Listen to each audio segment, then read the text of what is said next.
প্রাণ মন জুড়ানো মালাই শরবত তৈরি হয়ে গেছে। এই গ্রীষ্মের প্রচণ্ড দাবদাহে কাউকে যদি এখন জিজ্ঞেস করা হয় কেমন আছেন আপনি, উনি সে কথা এড়িয়ে বলবেন আহ কি গরম।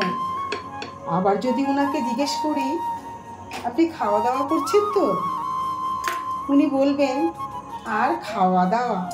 আসলে আমাদের প্রত্যেকটা মানুষেরই এখন এইরকমই অবস্থা। এই অবস্থার মধ্যেও যদি এক গ্লাস শরবত পাওয়া যায় তাহলে যেন মনটা জুড়িয়ে যায়। আমি আজকে সেরকমই প্রাণ জুড়ানো একটা শরবত তৈরি করব। সেটা হলো মালাই দুধের শরবত। তার জন্য লাগছে দুধ, কনডেন্স মিল্ক, কাস্টার্ড পাউডার, চিনি, কাজু, আমন্ড, কিশমিশ, টুটি ফুটি। প্রথমে আমি চিনির সিরাপ তৈরি করার জন্য হাঁড়িতে চিনিটা দিয়ে দিলাম। আমি অল্প চিনি দিয়েছি, আপনারা মিষ্টি বেশি পছন্দ করলে একটু বেশি করে চিনি দিতে পারেন। আমি এখন নাড়বো না হাতা দিয়ে, একটু গলতে শুরু করলে তখন নাড়ব। চিনির সিরাপটা তৈরি হয়ে গেছে, আমি ওর ভেতর দুধটা ঢেলে দেব।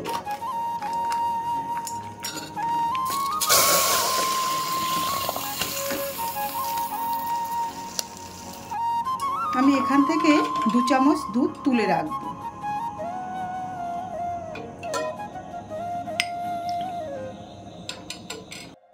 দুধ দিয়ে কাস্টার্ড পাউডারটা গুলে রাখছি।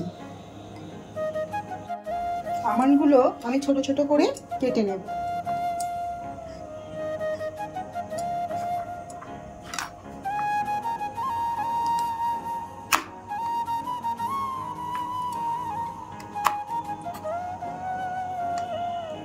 একদম ছোট ছোট করে কাটা হলে ভালো হবে খেতে। কাস্টার্ডটা দিতে হবে আর দুধটা ভালো করে নাড়তে হবে।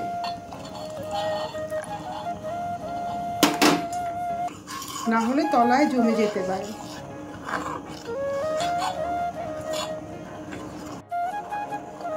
দুধটা এরকম হয়েছে, এরকমই থাকবে। বেশি ঘন করলে অনেক জমে যাবে। এই অবস্থায় আমি গ্যাসটা অফ করে দিচ্ছি। আমন্ডগুলো কাটা হয়ে গেছে সরু সরু করে। এবার কাজুগুলো আমি একটু ছোট ছোট করে নেব।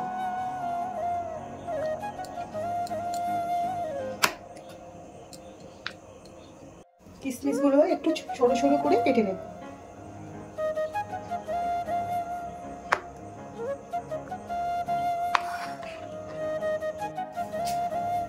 কাস্টার্ড মেশানো দুধটা আমি একটা বোলের মধ্যে ঢেলে নিচ্ছি ঠান্ডা করার জন্য।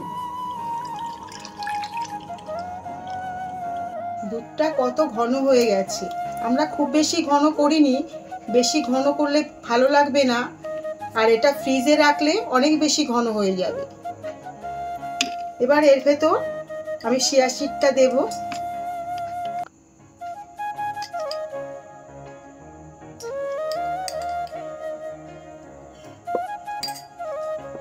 অল্প অল্প সবকিছু দিয়ে দেব।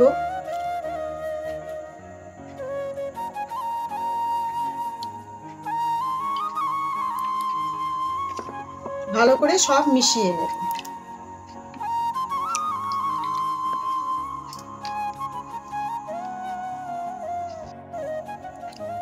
কনডেন্স মিল্ক কিছুটা দিয়ে দেব।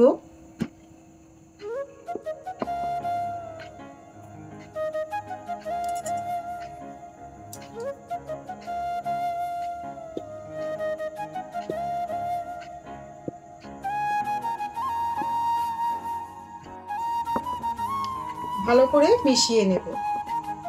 দুধের ভেতরে আমি বরফগুলো ঢেলে দিলাম।